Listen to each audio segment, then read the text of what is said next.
Hello friends. आज हम महेश कुमार बनवाल की एनसीईआरटी पर आधारित सामान्य अध्ययन बुक जो 16वीं सीरीज़ के नाम से आई है, उस किताब से हम भारत का भूगोल अध्याय 6 मृदा से मोस्ट इम्पोर्टेंट 24 नहीं होगा, आई थिंक 40 के आसपास है। ठीक है, हाँ 45 से हम एमसीक्यू को सॉल्व करेंगे। तो चलिए फिर समय का महत्व रखते हुए शुरू करते हैं आज का पहला प्रश्न के साथ। आज का पहला प्रश्न है, गंगा के मैदान की पुरानी कछारी मृदा को क्या कहा जाता है। सवाल है, गंगा के मैदान की पुरानी कछारी मृदा को क्या कहा जाता है। भाबर, बांगर, खादर या फिर खोंडोलाइट। तो देखेंगे जिसका जो सही आंसर है वो है आपका ऑप्शन नंबर बी, यानी कि बांगर। ठीक है, क्या कहा जाता है, कछारी मृदा को यहाँ पे बांगर कहा जाता है। ठीक है, हम जानते हैं कि जलोढ़ मृदा को दो भागों में बांटा गया है, खादर और बांगर। ठीक है, तो यहीं पे देखेंगे कि ये जो बांगर है ये कछारी मृदा का एक प्रकार है, तो ध्यान रखेंगे। नेक्स्ट है, और ये गंगा के मैदान के आसपास पाया जाता है, ये ध्यान रखना है। या फिर एग्जैक्ट पूछा जाएगा यदि बिहार के बारे में। ठीक है, तो जो गंगा नदी बिहार को दो भागों में विभाजित करती है, आप तो जानते ही होंगे। तो इधर जो देखने को मिलता है, ये मिलता है इधर जलोढ़ मृदा, नवीन मृदा देखने को मिलता है, यानी कि खादर मिट्टी देखने को मिलेगा, जबकि इस साइड में आपको बांगर देखने को ज़्यादा मिलेगा। ठीक है, तो ये भी ध्यान रखेंगे। नेक्स्ट है, भारत की निम्नलिखित मृदाओं में से कौन सी बेसाल्ट लावा के अपक्षय के कारण निर्मित हुई है। सवाल है, भारत की निम्नलिखित मृदाओं में से कौन सी बेसाल्ट लावा के अपक्षय के कारण निर्मित हुई है। किसका अपक्षय होने से, बेसाल्ट लावा के अपक्षय होने के कारण निर्मित हुई है, ये बताना है आपको। तो यहाँ पे जो सही आंसर है वो है आपका रेगुर मृदा। ठीक है, यहाँ पे जो सही आंसर है वो है आपका ऑप्शन नंबर डी, रेगुर मृदा जो है वो देखेंगे कि बेसाल्ट लावा के अपक्षय के कारण निर्मित हुई है। ठीक है, यहाँ पे ध्यान रखेंगे कि जो रेगुर मृदा है इसी को हम लोग काली मृदा के नाम से भी जानते हैं, काली मिट्टी भी बोल सकते हैं इसे। ठीक है, ध्यान रखेंगे, काली मिट्टी। और भारत में अगर पूछा जाए कि सबसे ज़्यादा काली मिट्टी किस क्षेत्र में ज़्यादा है, तो ये महाराष्ट्र क्षेत्र में ज़्यादा देखने को मिलता है, ये काली मिट्टी महाराष्ट्र। ठीक है, तो ये ध्यान रखेंगे, काली मिट्टी को ही रेगुर मृदा कहते हैं और ये सबसे ज़्यादा देखने को मिलता है हमें महाराष्ट्र में। ठीक है, और ये बेसाल्ट लावा के अपक्षय होने के कारण, यानी टूटने फूटने के कारण ये इस मिट्टी का निर्माण हुआ है। ठीक है, नेक्स्ट है, निम्नलिखित में से किस मृदा का स्वतः जुताई वाली मृदा या स्वतः कृषि मृदा कहा जाता है। जलोढ़ मृदा, लेटेराइट मृदा, कपास जिकाली मृदा या फिर मरुस्थलीय मृदा। तो ध्यान रखेंगे, इसका जो सही आंसर है ना वो है ये कपास की काली मृदा। ठीक है, काली मृदा सिर्फ रहेगा तो भी आप आंसर टिक काली मृदा को ही लगाएंगे, क्योंकि काली मिट्टी जो होता है ना बहुत ही मुलायम और सॉफ्ट मिट्टी होती है। ठीक है, इसलिए से कहते हैं स्वतः जुताई वाली मृदा। देखेंगे यहाँ पे जुताई वाली जो मृदा है इसका मतलब ये भी है कि जब बहुत ज़्यादा धूप पड़ता है ना तो ये इसमें दरारें पड़ जाती हैं। ठीक है, तो जिससे लगेगा कि हल जुती हुई है ना, तो इसीलिए से इस मिट्टी को हम लोग स्वतः जुताई वाली मृदा या कृषि मृदा भी कहते हैं। और ध्यान रखना है कि जो कपास, ये जो काली मृदा है ये पानी बहुत ज़्यादा अपने आप में ऑब्जॉर्व करता है। ठीक है, ये ध्यान रखेंगे। और ये इस मिट्टी का क्या और खासियत है कि इसमें जब पानी मिलता है, जब इसमें पानी जाता है तो ये हल्की मिट्टी हो जाता है, फुल्की हो, मतलब भारी हो जाती है। ठीक है, ये मिट्टी फूलती भी है, ये भी ध्यान कर सकते हैं आप। नेक्स्ट है, दोमट, दुमटी या लोम मृदा में मृदा का कौन सा कण मिलता है। बालू कण, चिकना कण, पांसुमन या सभी प्रकार के कण। तो यहाँ पे देखेंगे कि दोमट मिट्टी जो या लोम है इसमें से ये सभी कण देखने को मिलते हैं। ठीक है, बालू कण देखने को मिलेंगे, चिकना कण भी और पांसु कण देखने को मिलेंगे आपको। तो यहाँ पे डी ऑप्शन बिल्कुल सही है। नेक्स्ट है, भारत में द्वितीय सर्वाधिक विस्तार वाली मृदा कौन सी है। भारत में द्वितीय सर्वाधिक विस्तार वाली मृदा कौन सी है। जलोढ़ मृदा, काली मृदा, लाल मृदा या फिर लेटेराइट मृदा। तो यहाँ पे देखेंगे जो सही आंसर है वो है आपका लाल मिट्टी, यानी कि लाल मृदा। ठीक है, सी ऑप्शन यहाँ पे सही है। जबकि पहले नंबर पर आपका जलोढ़ मिट्टी है। ठीक है, जलोढ़ मिट्टी भारत में सबसे ज़्यादा मिट्टी पाई जाती है और उसके बाद दूसरे नंबर पे लाल मिट्टी है। ठीक है, ये ध्यान रखेंगे आप। बाकी काली मिट्टी को हम लोग क्या कहते हैं, रेगुर मिट्टी भी नाम से जानते हैं। ठीक है, और स्वतः जुताई वाला खेत के नाम, जो मिट्टी वाले के नाम से भी जानते हैं, और ये सबसे ज़्यादा महाराष्ट्र के क्षेत्र में देखने को मिलता है, ये ध्यान रखना है। नेक्स्ट है, भारत में लवणीय मृदा सर्वाधिक क्षेत्रफल किस राज्य में है। लवणीय मृदा, ठीक है, जिसमें नमक की मात्रा थोड़ा ज़्यादा होता है, तो वो वाला जो मिट्टी है वो किस क्षेत्र में ज़्यादा देखने को मिलेगा आपको, उत्तर प्रदेश, हरियाणा, गुजरात या महाराष्ट्र। तो यहाँ पे देखेंगे ऑप्शन के हिसाब से जो सही आंसर है वो है आपका गुजरात। ठीक है, गुजरात में देखेंगे कि लवणीय मृदा जो है वो सर्वाधिक क्षेत्रफल में देखने को मिलता है। ठीक है,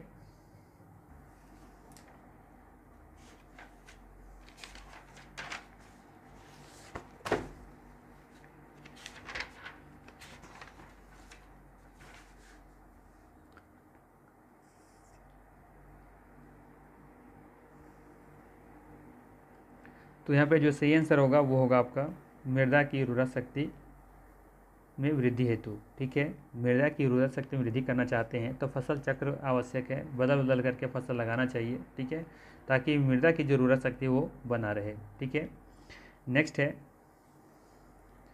प्रायद्वीपीय भारत की काली मृदा के विषय में निम्नलिखित में से कौन सा कथन सही नहीं है। प्रायद्वीपीय भारत के बारे में बात करना है। ठीक है, कि काली मिट्टी के बारे में कौन सा कथन यहाँ पे सही नहीं है। तो यहाँ देखेंगे कि लौह, चूना और पोटास से समृद्ध है ये काली मिट्टी, नमी के प्रति धारणशील है। ठीक है, नमी के प्रति धारणशील है, धारणशील होता है कि वो धारण करना। ठीक है, और गन्ना उत्पादन में प्रयुक्त है, या फिर फास्फोरस और जैविक तत्व से समृद्ध है। तो कौन सा कथन सही नहीं है ये आपको बताना है। ठीक है, तो यहाँ पे देखेंगे काली मिट्टी के बारे में जो प्रायद्वीपीय भारत में पाई जाती हैं उसमें देखेंगे कि उसमें लोहा, चूना और पोटास बहुत ज़्यादा मिलता है, भरपूर मात्रा में मिलता है। तो ये कथन सही हो गया। नमी के प्रति धारणशील होता है, मैंने ऊपर ही बताया कि जो काली मिट्टी होती है उसमें पानी ज़्यादा ऑब्जर्व करके रखता है अपने आप पास में। ठीक है, यानी कि धारण क्षमता उसमें अधिक होता है, तो ये भी सही है। नमी के प्रति धारणशील है तो ये भी बिल्कुल सही है। गन्ना उत्पादक में उपयुक्त है, ये भी सही है।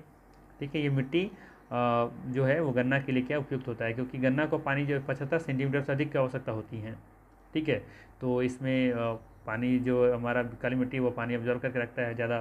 ठीक है, तो इसलिए ये भी पॉइंट सही है। जबकि लिखा है फास्फोरस और जैविक तत्वों से समृद्ध होता है, ये गलत हो गया। यहाँ पे जो कथन गलत है ये है डी नंबर। ठीक है, चलिए आगे चलते हैं। नेक्स्ट क्वेश्चन क्या है,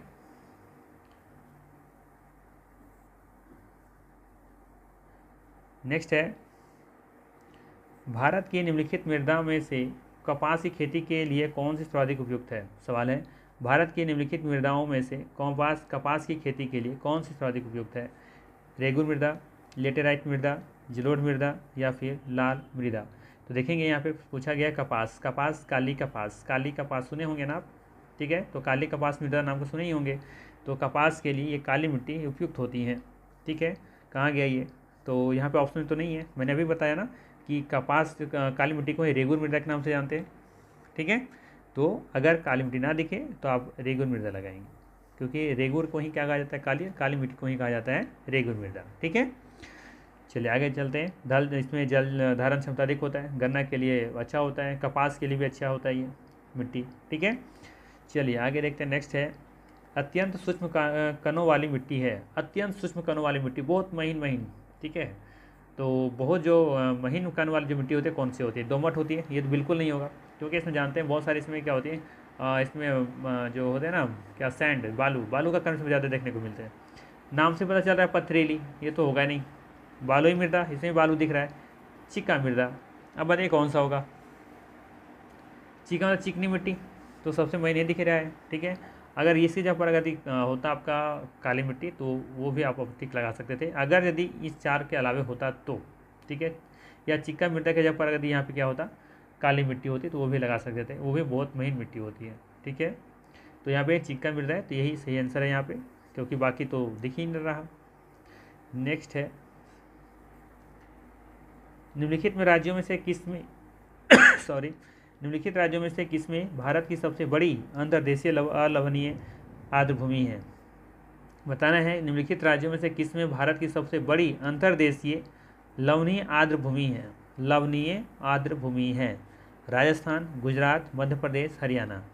ठीक है, तो यहाँ पे देखेंगे कि अंतर्देशीय लवणीय बात हो रहा है तो मध्य प्रदेश तो खैर आपके हिसाब से तो होना नहीं चाहिए था, मेरे हिसाब से भी नहीं होगा, क्योंकि यह किसी अंतर्राष्ट्रीय अंतर्देशीय तो है नहीं, किसी दूसरे देश के साथ तो जिसका सीमा लगती नहीं है। ठीक है, बाकी गुजरात, हरियाणा तो देखेंगे यहाँ पे, राजस्थान भी है, गुजरात तो लगता ही है। तो यहाँ पे देखेंगे कि सबसे ज़्यादा जो लवणीय आर्द्र देखने को मिलता है वो देखने को मिलता है आपका राजस्थान के साथ। ठीक है, तो आपका सही आंसर होना चाहिए राजस्थान। ठीक है, तो राजस्थान जो है भारत की सबसे बड़ी अंतर्देशीय लवणीय आर्द्र भूमि है, ये ध्यान रखना आपको। राजस्थान यहाँ पे बिल्कुल सही आंसर है। नेक्स्ट है, क्षेत्रीय विस्तार एवं कृषि के में महत्व की दृष्टि से भारतीय मृदा के कितने प्रमुख वर्ग हैं। क्षेत्रीय विस्तार एवं कृषि में महत्व की दृष्टि से भारतीय मृदा के कितने प्रमुख वर्ग हैं। 2 है, 3 है, 4 है या 6 है। ठीक है, तो यहाँ पे देखेंगे इसका जो सही आंसर है वो है आपका ऑप्शन नंबर सी। ठीक है, यानी कि 4। ठीक है, कृषि के महत्व की दृष्टि से देखें तो 4 भाग हैं। ठीक है, कितने भाग हैं, 4 भाग हैं। लेकिन कुल मिलाकर के देखेंगे तो भारत की जो मिट्टी है उसको लगभग 8 भागों में वर्गीकृत किया गया है। ठीक है, वो 8 मिट्टी कौन सी है, तो जलोढ़ मिट्टी है, काली मिट्टी है, लाल या पीली मिट्टी है, लेटेराइट मिट्टी है। 4 मिट्टी हो गई। बाकी देखेंगे पर्वतीय मिट्टी, मरुस्थलीय मिट्टी, लवणीय मिट्टी और जैविक मिट्टी। तो 4 और 4 8 मिट्टी हो गए आपके। ठीक है, तो कुल मिलाकर के 8 भागों में बांटा गया है। लेकिन देखा जाए कि कृषि की दृष्टि से बात करें हम तो 4 मिट्टी प्रमुख मिट्टी होती हैं। ठीक है, चलिए आगे देखते हैं। नेक्स्ट क्वेश्चन क्या है, लेटेराइट मृदा किस राज्य में पाई जाती हैं। उत्तर प्रदेश, हिमाचल प्रदेश, पंजाब में या फिर महाराष्ट्र में। यहाँ पे ऑप्शन के हिसाब से देखेंगे तो लेटेराइट की जो मृदा है वो आपको देखने को मिलेगा महाराष्ट्र में। कहाँ देखने को मिलेगा, महाराष्ट्र में देखने को मिलेगा ऑप्शन के हिसाब से। ठीक है, बाकी आप देखेंगे कि हमारा जो भारतीय राज्य है कुछ इस तरीके से, तो ये वाला जो एरिया ना, इधर ये तटीय क्षेत्र जो पश्चिमी घाट है, यहाँ भी आपको लेटेराइट मिट्टी देखने को मिलता है। ठीक है, तो केरल भी हो जाएगा। ठीक है, इसके बाद फिर कर्नाटका, गोवा। ठीक है, तो इसके जो तटीय क्षेत्र है वहाँ पे आपको लेटेराइट मिट्टी देखने को मिलेगा। ठीक है, हम बात करें इस लेटेराइट मृदा के बारे में तो ये देखेंगे कि इसमें आपको चूना, नाइट्रोजन और पोटास और ह्यूमस इसमें कमी देखने को मिलता है। ध्यान रखेंगे कि चूना, नाइट्रोजन, पोटास और ह्यूमस इसमें कमी होती है। जबकि बात करें इसमें हम तो ये ज़्यादातर तो बता ही दिया कि आपको सह्याद्री में देखने को मिलेगा, पूर्वी घाट, राजमहल की पहाड़ियाँ, सतपुड़ा, विंध्या, असम और मेघालय की पहाड़ियों की चोटियों पर इसमें देखने को मिलती है इस मिट्टी। ठीक है, और इसमें देखेंगे कि चूना की कमी की वजह से ये जो मिट्टी है वो अम्लीय हो जाती है। ठीक है, ध्यान रखना है कि इस मिट्टी में क्या होता है कि चूने की कमी होती है जिसकी वजह से ये अम्लीय हो जाती है। और जनरली इसमें क्या होता है कि 200 सेंटीमीटर से अधिक वर्षा होती है, जिसकी वजह से ज़्यादा बारिश होने की वजह से क्या हो जाती है, मिट्टी अम्लीय हो जाती है। ये ध्यान रखना है बेसिकली आपको। ठीक है, यहाँ पे थोड़ा सा देख सकते हैं, जो यहाँ पे देखेंगे कि जो ये वाला कलर है लेटेराइट मिट्टी का है, ये एरिया देख रहे होंगे आप, ये वाला एरिया। ठीक है, यहाँ भी देखने को मिल रहा है। ये असम वाला क्षेत्र यहाँ पे देखने को मिलेगा आपको, है ना। पश्चिम बंगाल का यहाँ पे देखेंगे, जहाँ पे ज़्यादा बारिश होता है ना, ज़्यादातर ये एरिया वहीं देखने को मिलेगा ये लेटेराइट मिट्टी। ठीक है, देखेंगे यहाँ पे थोड़ा बहुत मिल रहा है। ठीक है, तो ध्यान रखेंगे कि ये ज़्यादातर पश्चिमी घाट में इस एरिया में देखने को मिलता है, असम में देखने को मिलता है। ठीक है, थोड़ा बहुत राजस्थान में देखने को मिलता है, महाराष्ट्र में कुछ एरिया में भी है। ठीक है, तो यहाँ पे जो सही आंसर है वो है आपका ऑप्शन नंबर डी सही हो जाएगा। नेक्स्ट है, भारत में सबसे अधिक उपजाऊ मृदा कौन सी है। सबसे अधिक उपजाऊ वाला जो मृदा है, मिट्टी है, वो कौन सी है। लाल मृदा है, काली है या फिर जलोढ़ है या फिर चूनेदार है। तो इसका जो सही आंसर है वो है आपका जलोढ़ मृदा, जो भारत में सबसे ज़्यादा पाई भी जाती है। ठीक है, भारत में सबसे अधिक पाई जाने वाली मिट्टी कौन सी है, जलोढ़ मृदा है। खास करके उत्तर जो भारत में है, उत्तर भारत की तरफ आपको ज़्यादा जलोढ़ मिट्टी देखने को मिलता है। ठीक है, तो इसका यहाँ पे जो सही आंसर है वो है आपका सी ऑप्शन, जो ये सबसे अधिक उपजाऊ मृदा कौन सी है, जलोढ़ मृदा। ठीक है, नेक्स्ट है, अगर थोड़ा सा इस मिट्टी के बारे में और भी बात हम कर लें तो देखेंगे कि मिट्टी को जनरली 3 भागों में बांटा जाता है ना, बांगर, खादर और तराई। ठीक है, लेकिन हम लोग 2 ही जानते हैं, बांगर और खादर। जो खादर होता है नई मिट्टी होती है और बांगर जो होती है वो पुरानी मिट्टी होती है। और ध्यान रखना है कि जो बांगर मिट्टी होती है ना उसमें थोड़ा सा कंकड़ ज़्यादा देखने को मिलता है, कछारी मिट्टी इसलिए इसको भी कहते भी हैं। ठीक है, बाकी इसमें नाइट्रोजन, फास्फोरस और ह्यूमस की कमी होती है। ध्यान रखेंगे इस मिट्टी में भी नाइट्रोजन, फास्फोरस और ह्यूमस की कमी होती है। जबकि देखेंगे इसमें कि चूना और पोटास की मात्रा पर्याप्त मात्रा में मिलता है, जिसकी वजह से ये देखेंगे कि ये मतलब अम्लीय नहीं होती है। ठीक है, और बाकी इस जलोढ़ मिट्टी का जो जल धारण क्षमता होता है वो अधिक होता है, ये ध्यान रखना है आपको। ठीक है, इसीलिए जानते हैं कि ये मिट्टी जो है शुष्क कृषि के लिए अनुकूल होती है, क्योंकि जल धारण क्षमता इसका अधिक होता है। ठीक है, और ये मिट्टी जब गीला होता है ना तो चिपचिपा हो जाता है। ठीक है, तो ये भी ध्यान रखना है आपको।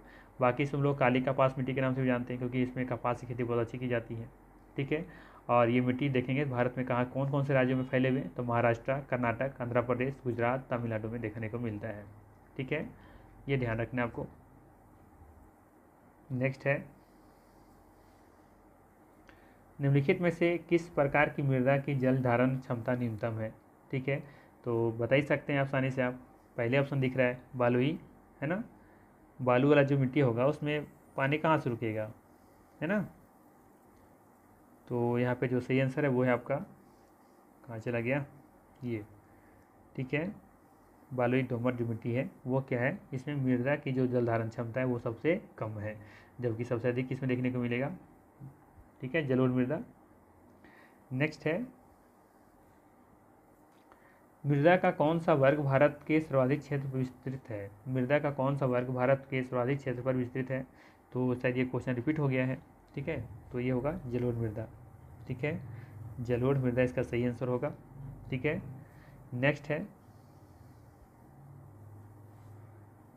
निम्नलिखित में से कौन सी फसल मृदा को नाइट्रोजन से समृद्ध कर देती है। सवाल है, निम्नलिखित में से कौन सी फसल मृदा को नाइट्रोजन से समृद्ध कर देती है। आलू, सोरगम, मटर या सूरजमुखी। तो याद रखिएगा दलहनी, ठीक है, दलहनी जितने भी होते हैं फसल होते हैं वो सभी फसल को क्या कहते हैं, फसल जो होते हैं वो मृदा को क्या कहते हैं, नाइट्रोजन समृद्ध कर देते हैं, नाइट्रोजन से समृद्ध कर देते हैं, ठीक है, नाइट्रोजन करके नाइट्रेट बनाते हैं और वो जा करके मिट्टी में देखेंगे कि नाइट्रोजन जो है समृद्ध कर देते हैं। तो ये इसका आंसर हो जाएगा यहाँ पे ऑप्शन नंबर डी हो जाएगा, ठीक है, मटर, ठीक है। तो ध्यान रखेंगे, आप देखेंगे कि मटर का जो पौधा होता है ना, इसमें इस तरीके से जड़ होता है, तो यहाँ पे देखेंगे कि इस तरीके से दाना दाना कुछ दिखने को आपको मिलेगा, है ना, इस तरीके से। वहीं पे देखेंगे कि इसमें नाइट्रेट संचित करता है ये, ठीक है। चलिए आगे देखते हैं। नेक्स्ट है, भूमि की उर्वरता बढ़ाने के लिए निम्न में से कौन सी फसल उगाई जाती है। भूमि की उर्वरता बढ़ाने के लिए कौन सी फसल की जाती है बताना है आपको, ठीक है। तो यहाँ पे देखेंगे ऑप्शन है गेहूँ, चावल, उड़द और गन्ना। बताइए ऑप्शन में कौन सा लग रहा है, दलहन कौन सा होना चाहिए, दलहन वाला, तो ये उड़द होगा, है ना। तो यहाँ पे भूमि की उर्वरता बढ़ाने के लिए उड़द की खेती की जाती है, ठीक है। नेक्स्ट है, भारतीय मृदाओं में किस सूक्ष्म तत्व की सर्वाधिक कमी है। भारतीय मृदा में देखेंगे कि किस सूक्ष्म तत्व की सर्वाधिक कमी, सबसे कमी किसकी है, तांबा, लोहा, मैग्नीज या जस्ता। तो यहाँ पे देखेंगे जो सबसे जो कमी है वो है जस्ता, जस्ता बहुत कम मिलती है देखने को हमारे भारतीय मृदा में, ठीक है। बाकी तांबा, मैग्नीज, लोहा का अंश तो अच्छा खासा मिल जाता है। नेक्स्ट है, भारत के कुछ भागों में यात्रा करते हुए आप देखेंगे कि कहीं कहीं लाल मृदा पाई जाती है। मृदा के इस रंग को प्रमुख कारण क्या है, जाहिर सी बात इसमें क्या है, फेरिक ऑक्साइड की विद्वानता है, ठीक है। फेरिक मतलब आयरन, आयरन ऑक्साइड देखने को मिलता है, इसकी उपस्थिति की वजह से मिट्टी लाल हो जाती है। और ध्यान रखेंगे यही मिट्टी का गुण है कि इसी मिट्टी में जब पानी पड़ता है और कुछ समय के बाद वो देखेंगे कि जो पानी का जो कलर होगा, मिट्टी जो कलर हो जाएगा वो पीला हो जाएगा, ठीक है। नेक्स्ट है, निम्नलिखित में से किस कण का व्यास 0.002 मिलीमीटर से कम होता है। सवाल है, निम्नलिखित में से किस कण का व्यास 0.002 मिलीमीटर से कम होता है। ऑप्शन है मृतिका, गाद, बारीक बजरी, उपयुक्त में से कोई नहीं। यहाँ पे देखेंगे जो सही आंसर है वो है आपका ऑप्शन नंबर ए, मृतिका, ठीक है। क्या हो जाएगा, मृतिका हो जाएगा। यहाँ पे जो मृतिका है उसका जो कण का जो व्यास है वो 0.002 मिलीमीटर से भी कम होता है, ठीक है। सोचिए कितना कम होता है इसका व्यास, है ना, क्योंकि देखिए ना 0.002 यानी कि डायमीटर के बारे में बात हो रहा है, तो सोचिए कितना कम है, ये सेंटीमीटर भी नहीं है, ठीक है। तो इसका सही आंसर हो जाएगा मृतिका। बाकी गाद, बारीक बजरी ये सब बहुत तो थोड़े से बड़े होते हैं, इससे जो कण होते हैं थोड़ा मोटे होते हैं। तो यहाँ पे जो सही ऑप्शन है वो है आपका ऑप्शन नंबर ए, मृतिका, ठीक है। नेक्स्ट है, निम्नलिखित में से मृदा अपरदन प्रक्रियाओं, प्रोसेस ऑफ सोयल इरोजन के सही क्रम को पहचानिए। बताना है आपको मृदा अपरदन प्रक्रियाओं, प्रोसेस सोयल इरोजन के सही क्रम को पहचानना है आपको, ठीक है। तो यहाँ पे जो सही आंसर है मैं वो बता देता हूँ। पहला ही ऑप्शन यार सही दिख रहा है, आसफल अपर्दन, परत अपर्दन, रील अपर्दन, फिर अवनालिका अपर्दन, ठीक है। तो ऑप्शन नंबर ये यहाँ पे सही है। नेक्स्ट है 23 नंबर, धान की खेती के लिए सर्वाधिक आदर्श मृदा कौन सी है। लेटेराइट, लाल मृदा, जलोढ़ या फिर काली, ठीक है। तो कई बार मैं बता चुका हूँ, इसका सही आंसर कौन सा होना चाहिए बताइए आप, कमेंट कीजिए। जलोढ़ मिट्टी, ठीक है, जलोढ़ मिट्टी सही आंसर होगा इसमें।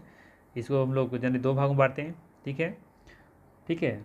वैसे तो देखे जाएंगे तो इसको 3 भागों में बांटा जा सकता है, बांगर, खादर और तराई, ठीक है। तराई होता क्या है, तो यह मृदा हिमालय क्षेत्र में भावर के दक्षिण में पाई जाती है, ध्यान रखना है आपको, ठीक है। और बाकी तो मैंने बता ही दिया कि ये चिपचिपी मिट्टी होती है, जैसे में गीला हो जाता है ये तो चिपचिपा हो जाता है, कपास के लिए उपयुक्त होता है, ठीक है। चलिए आगे देखते हैं, नेक्स्ट क्वेश्चन क्या है। ICAR के मृदा वर्गीकरण के अनुसार भारत में किस प्रकार की मृदा का क्षेत्र सर्वाधिक है, ठीक है। बताना है आपको कि ICAR के मृदा वर्गीकरण के अनुसार भारत में किस प्रकार की मृदा का क्षेत्र सर्वाधिक है, ठीक है। तो यहाँ पे जो अधिक देखने को मिलेगा वो मिलेगा आपको इंसेप्लिटीसोल्स, इंसेप्लिटीसोल्स, यानी कि ऑप्शन नंबर ए यहाँ पे सही होगा, ठीक है, ये यहाँ पे सही है। नेक्स्ट है, निम्नलिखित में से भारत का कौन सा क्षेत्र मृदा अपरदन से अत्यधिक प्रभावित है। सवाल है, निम्नलिखित में से भारत का कौन सा क्षेत्र है जो मृदा अपरदन से अत्यधिक प्रभावित है। मालवा पठार, उत्तर प्रदेश तराई, आंध्र तटीय क्षेत्र या फिर चंबल घाटी। तो पूछा क्या है कि भारत का कौन सा क्षेत्र मृदा अपरदन से अत्यधिक प्रभावित है, सबसे ज़्यादा प्रभावित कौन सा है, ठीक है। तो यहाँ पे देखेंगे कि सबसे ज़्यादा प्रभावित जो है वो चंबल घाटी है। कौन है, चंबल घाटी, ठीक है, कौन सा है, चंबल घाटी। देखेंगे कि मृदा अपरदन से सबसे ज़्यादा प्रभावित क्षेत्र है। नेक्स्ट है, कृषि भूमि में किसके पौधे उगाने से भूमि का अपरदन अधिकतम तीव्रता से होता है। सोरगम, आलू, क्लोवर या फिर गेहूँ, ठीक है। तो यहाँ पे देखेंगे जो सोरगम है, ठीक है, सोरगम जो है वो देखेंगे इसकी पौधा उगाने से भूमि का अपरदन सबसे तेज़ी से होता है, ठीक है। नेक्स्ट है, जलोढ़ मृदा के संदर्भ में नीचे दिए गए 4 कथनों में से सही कथन को चुनिए, ठीक है। जलोढ़ मृदा के संदर्भ में नीचे 4 कथन दिए गए हैं, सही कथन को चुनना है। तो यहाँ पे जो सही कथन है वो है आपका बी ऑप्शन, इस मृदा में फास्फोरिक एसिड भरपूर मात्रा में पाया जाता है, ठीक है। ध्यान देना है कि जलोढ़ मृदा के बारे में पूछा गया है, तो इस मृदा में देखेंगे फास्फोरिक एसिड जो है वो भरपूर मात्रा में पाया जाता है, बी ऑप्शन यहाँ पे सही है, ठीक है। तो बाकी यहाँ लिखा है पहला ऑप्शन है कि यह मृदा भारत के कुल भूभाग का करीब 14% हिस्से मिलता है, तो ये बात गलत है, ठीक है। ये 14% नहीं, ये 43% पाया जाता है, ठीक है। और बाकी सी में लिखा है कि यह मृदा रेह, थूर, चौपान जैसे नामों से भी जाना जाता है, ये गलत है, ठीक है। इसे कछारी मिट्टी के नाम से जानते हैं, ये बात सही है, ठीक है। बाकी यह मृदा उपजाऊ नहीं होती है, तो ये बिल्कुल बात गलत है, ये सबसे ज़्यादा उपजाऊ मिट्टी यही होती है, ये भी बात गलत है। तो पहले यहाँ पे देखेंगे जो सही है वो बी ऑप्शन सही है, इसमें फॉरिक एसिड भरपूर मात्रा मिलता है, चूना पत्थर इसमें देखने को अच्छा खासा मिलता है, ठीक है, इसीलिए इसको शुष्क मृदा भी कहते हैं, ठीक है। नेक्स्ट है 28 नंबर, किस प्रकार की मृदा में कार्बन पदार्थ की अपेक्षा अधिकता होती है। किस प्रकार की मृदा में कार्बन पदार्थ की अधिकता होती है। तो यहाँ पे जो सही आंसर होगा ना वो होगा आपका काली मिट्टी, ठीक है। काली मिट्टी में देखेंगे कि कार्बन की पदार्थ जो होती है उसमें अधिकता होती है, ठीक है। काली मिट्टी है तो याद रखें, काली से कपास, काली कार्बन, काली कपास, ठीक है। तीसरा तो मैचिंग वर्ड है तो याद रख ही सकते हैं आप, ठीक है। बी ऑप्शन, सी ऑप्शन यहाँ सही है। नेक्स्ट है, किस मृदा में लोहा और एल्युमिनियम के ऑक्साइड पाए जाते हैं, ठीक है। तो लोहा के बारे में आता है फेरिक मतलब कि लाल मतलब कि क्या होना चाहिए बताइए अभी खुद से। तो यहाँ पे देखिए एल्युमिनियम भी साथ में है, ठीक है। अगर एल्युमिनियम नहीं होता सिर्फ लोहा पूछा जाता तो लाल मिट्टी हो जाती, ठीक है। लेकिन यहाँ एल्युमिनियम की बात किया, एल्युमिनियम के भी ऑक्साइड पाए जाते हैं तो ये लेटेराइट मिट्टी हो जाएगा। कौन सा मिट्टी हो जाएगा, लेटेराइट मिट्टी हो जाएगा, ठीक है। बी ऑप्शन यहाँ पे सही होगा। नेक्स्ट है, उत्तर प्रदेश में करेल की संज्ञा से किस मृदा को जाना जाता है, ठीक है। ये आपको रखना है, करेल का से काली मिट्टी, ठीक है। काली कपास मिट्टी भी याद रखेंगे आप, ठीक है। तो उत्तर प्रदेश में करेल की संज्ञा किस मिट्टी को दिया जाता है, काली मिट्टी को। नेक्स्ट है 31 नंबर, किसका उपयोग मृदा की लवणता एवं क्षारीयता की समस्या का दीर्घकालीन समाधान है। दीर्घकालीन में लंबे समय तक समाधान, ऐसा नहीं कि बस वो काम किया शॉर्ट में हमको समाधान मिल गया, नहीं, दीर्घकालीन समाधान कौन सा है, ठीक है। तो यहाँ पे जो दीर्घकालीन समय है वो है आपका जिप्सम मिला दीजिए उसमें, ये दीर्घकालीन सोल्यूशन है, बी ऑप्शन यहाँ पे सही होगा, ठीक है। नेक्स्ट है, ध्यान रखेंगे यहाँ पे जो दिया है ना, इस पर एक मुझे याद आया कि किसी भी मिट्टी का जो पीएच वैल्यू होना चाहिए वो होना चाहिए 6 से लेकर के 7 तक। 6 और 7 के बीच में होना चाहिए पीएच वैल्यू, ठीक है। जो पीएच वैल्यू होता है, ठीक है, ये 6 से 7 के बीच में होना चाहिए। अगर 6 से कम हो रहा है तो समझिए को मिट्टी अम्लीय होगा, और 7 से अगर ऊपर जा रहा है तो समझिए को मिट्टी क्षारीय मिट्टी होगी, ठीक है। लेकिन जो कह सकते हैं कि जो सही उपयुक्त जो है वो पीएच वैल्यू वो 6 से 7 है, 6 से 7 के बीच में होना चाहिए। नेक्स्ट है, सामान्य फसलें उगाने के लिए उर्वर भूमि का पीएच मान कितना होना चाहिए। लीजिए आ गया पॉइंट क्वेश्चन यहीं पे। तो यहाँ पे भी बताया 6 से 7 होना चाहिए, सी ऑप्शन यहाँ पे सही होगा, ठीक है। सामान्य फसलें उगाने के लिए उर्वर जो भूमि का जो पीएच मान होना चाहिए कितना होना चाहिए, 6 से 7 होना चाहिए। हमको लगा एक क्वेश्चन इसमें नहीं होगा, मैं बता देता हूँ, लेकिन नेक्स्ट वही क्वेश्चन था। खैर कोई बात नहीं। यहाँ पे इधर प्रदेश दिया हुआ है और इधर मृदा के प्रकार दिया हुआ है कि कौन सा प्रदेश में कौन सा वहाँ पे मिट्टी देखने को मिलेगी, ठीक है। तो चलिए हम लोग देखते हैं कि कौन सा मिट्टी कहाँ पे देखने को मिलेगा। तो सबसे पहले है आपका कर्नाटक का पठार। तो कर्नाटक के पठार में आपको लाल मिट्टी देखने को मिलेगा। नागपुर के पठार में लेटेराइट मृदा देखने को मिलेगा, तो सही है। माला के पठार में रेगुर मृदा, ये भी सही है, काली मिट्टी देखने को मिलता है। जबकि उत्तरी सरकार तट में जलोढ़ मृदा देखने को मिलता है। उत्तरी सरकार जो तट है वो आपको कहाँ है, ये उड़ीसा के साइड में है, ठीक है ना। जैसे ये भारत बनाते हैं ना, तो ये इधर देखेंगे पश्चिम बंगाल उड़ीसा जो है ये उत्तरी सरकार तट कहलाता है। तो यहाँ पे जलोढ़ मृदा देखने को मिलता है, तो ये भी सही है। तो यहाँ पे सारा सही मैच किया हुआ है, तो मतलब कि ये ऑप्शन यहाँ पे सही हो जाएगा, ठीक है। नेक्स्ट है, पीट मिट्टी मुख्यतः पाई जाती हैं कश्मीर में, केरल में, राजस्थान में या गुजरात में। तो ध्यान रखना है यहाँ पे कि आपके जो पीट मिट्टी है ना, पीट मिट्टी ये दलदली क्षेत्रों में काफ़ी अधिक मात्रा में देखने को मिलता है, ठीक है। और वहीं पर निर्माण भी इसका होता है, ठीक है। यह मृदा का निर्माण भारी वर्षा और उच्च आर्द्रता से युक्त क्षेत्र वाले प्रदेशों में होता है, ठीक है। तो आप बताइए कि क्या हो सकता है इसका सही आंसर, ठीक है। इसका आंसर क्या होगा बताइए। इसका आंसर हो जाएगा आपका केरल। क्या हो जाएगा, ऑप्शन के हिसाब से केरल चला जाएगा इसका सही आंसर, ठीक है। बाकी ये केरल उत्तराखंड में भी देखने को मिलता है, ठीक है। सुंदरवन के डेल्टा के भागों में पाई जाती हैं, ठीक है। और केरल में इस मिट्टी को किसी और नाम से भी जाना जाता है, जानते हैं क्या नाम से जाना जाता है पीट मिट्टी को? कारी मिट्टी के नाम से, कारी मिट्टी के नाम से, ठीक है। इस काली पीट मिट्टी को केरल में कारी मिट्टी के नाम से भी जाना जाता है, ठीक है। और ये मिट्टी का निर्माण कहाँ होता है, जहाँ पे भारी वर्षा और उच्च आर्द्रता के साथ वाले प्रदेशों में होता है, ये ध्यान रखना है आपको, ठीक है। और ये मिट्टी लगभग पूरा भारत में देखेंगे तो 1 लाख वर्ग किलोमीटर के क्षेत्र में देखने को मिलता है जनरली, ठीक है। बाकी देखेंगे कि इस ये मृदा में भारी एवं काले रंग की होती है, ठीक है। और इस मृदा में फास्फेट और पोटास की कमी होती है, लेकिन देखेंगे कि जैव तत्व एवं ह्यूमस की अधिकता पाई जाती है इसमें, ठीक है। चलिए आगे देखते हैं। नेक्स्ट है, लेटेराइट मृदा से निम्नलिखित में से कौन सी फसल संबंधित है। लेटेराइट मृदा, ठीक है। तो बताना है आपको कि लेटेराइट मृदा से कौन सा फसल संबंधित है। तो यहाँ पे हो जाएगा आपका कॉफ़ी। क्या हो जाएगा, कॉफ़ी। कपास काली मिट्टी होगा, कॉफ़ी लेटेराइट मिट्टी हो जाएगा, ठीक है। ध्यान रखेंगे। जलोढ़ मिट्टी के लिए गन्ना, काली मिट्टी के लिए गन्ना अच्छा है, गन्ना के लिए काली मिट्टी मतलब उपयुक्त है, ये ध्यान रखना है।